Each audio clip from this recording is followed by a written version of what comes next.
Thanks for taking 10 on this November 10th for CNN Student News. I'm Carl Azuz. Following up on the election of Republican presidential nominee Donald Trump to lead the United States, votes were still being counted a day after the election.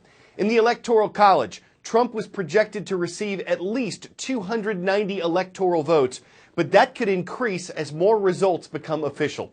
One interesting part of the race is that as of last night, it looked like Democratic presidential nominee Hillary Clinton was ahead in the popular vote by more than 219,000 votes. It was a razor-thin margin with around 120 million ballots counted so far. It could change. But if it holds, the former Secretary of State would be the fifth U.S. presidential candidate to win the popular vote but lose the Electoral College and therefore the election. In his victory speech that we highlighted yesterday, President-elect Trump said it was time for Americans to come together as one united people.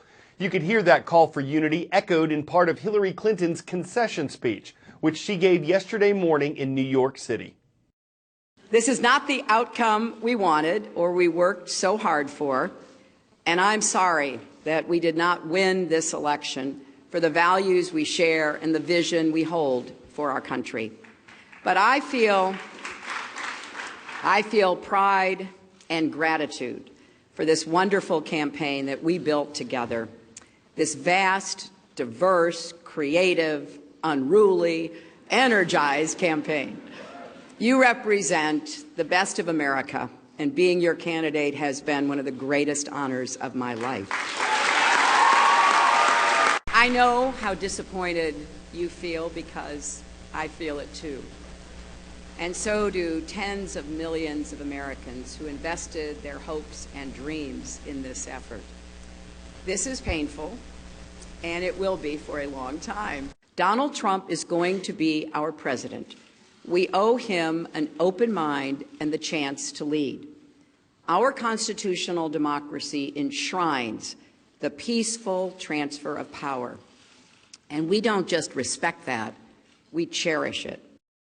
Unity, also discussed by President Barack Obama in his remarks on the election. The sitting Democratic president is scheduled to meet with Republican President-elect Donald Trump today. Policy-wise, the two men don't have a lot in common. President Obama has admitted that major parts of his legacy could be undone by his successor.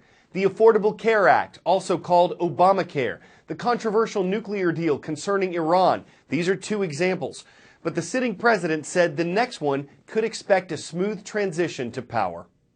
I had a chance to talk to President-elect Trump last night, about 3:30 in the morning, I think it was, to congratulate him on winning the election. And I had a chance to invite him to come to the White House tomorrow to talk about making sure that there is a successful transition between our presidencies.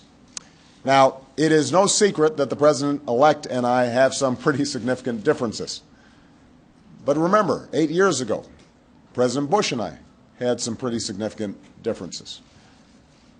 But President Bush's team could not have been more professional or more gracious in making sure we had a smooth transition so that we could hit the ground running. And one thing you realize quickly in this job is that the presidency and the vice presidency is bigger than any of us. So I have instructed my team to follow the example that President Bush's team set 8 years ago and work as hard as we can to make sure that this is a successful transition for the President-elect. Because we are now all rooting for his success in uniting and leading the country. Okay, we've heard from two Democrats. What are Republicans saying about the Republican president-elect? Throughout the campaign, there's been some tension between Donald Trump and House Speaker Paul Ryan, one of the most powerful people in Congress. Speaker Ryan initially hesitated to endorse Mr. Trump for president. Ryan spoke out against some of Trump's controversial statements on the campaign trail. But with the election giving Republicans control of the White House, the House of Representatives, and the Senate for the first time since 2006, Speaker Ryan also discussed unity yesterday and praised Donald Trump's efforts. Let me just say, this is the most incredible political feat I have seen in my lifetime. He connected in ways with people no one else did. He turned politics on its head. And now, Donald Trump will lead a unified Republican government. And we will work hand in hand on a positive agenda to tackle this country's big challenges. From political perspectives to financial ones, here's how a few stock markets reacted to the U.S. election. Investors generally don't like uncertainty. When global events are uncertain, they tend to sell stocks and stock markets drop. On the campaign trail, Donald Trump had spoken out against some American trade agreements with other countries. So when he was elected, the uncertainty over what he'd do as president triggered drops in international markets, starting with Asia.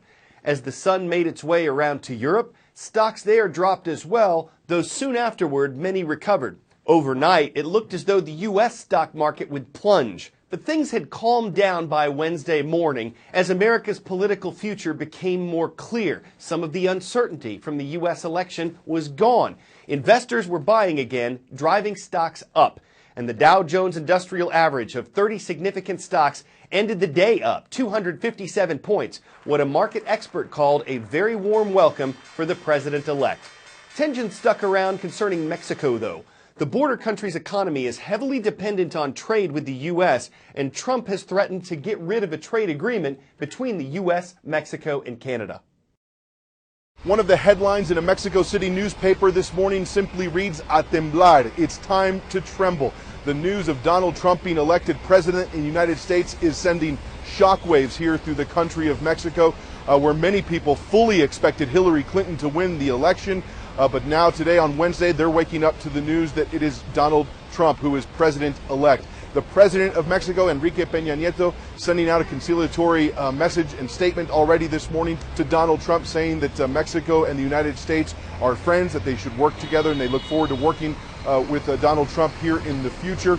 And the finance and banking officials here in the country also moving very quickly to reassure Mexican citizens that everything will be okay with the economy. Overnight hours, the value of the Mexican peso dropped significantly. That volatility we've seen in the days leading up to this election, and there has been a great deal of concern about what Trump's election would mean to the Mexican economy, with his talk of building a wall along the U.S. southern border, tearing up the NAFTA deal, and those sorts of things has a lot of people here in this country on edge about what it means for the future, the economic future of this country.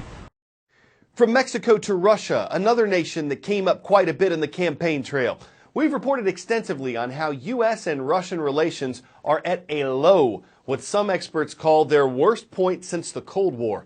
And the Obama administration and Hillary Clinton's campaign openly accused Russian officials of meddling in the U.S. election to influence it in Donald Trump's favor, something that Russia denies. How might the relationship between the two nations change following Trump's election? We will get along with all other nations, willing to get along with us. The election of Donald Trump is a pivotal moment in US-Russian relations. The Kremlin has welcomed the vote, expressing hope for a top-to-bottom review of issues that have poisoned ties between these two former Cold War rivals. Issues like Crimea, which Russia annexed from Ukraine in 2014. Trump has suggested he would recognize Russian sovereignty. And on Syria, where Trump has indicated he favors joining forces with Russia to eliminate groups like Islamic State. Trump's presidency may also be positive for the Russian economy, currently under US sanctions. Russian officials say a less confrontational US foreign policy would unlock major opportunities for trade and investment.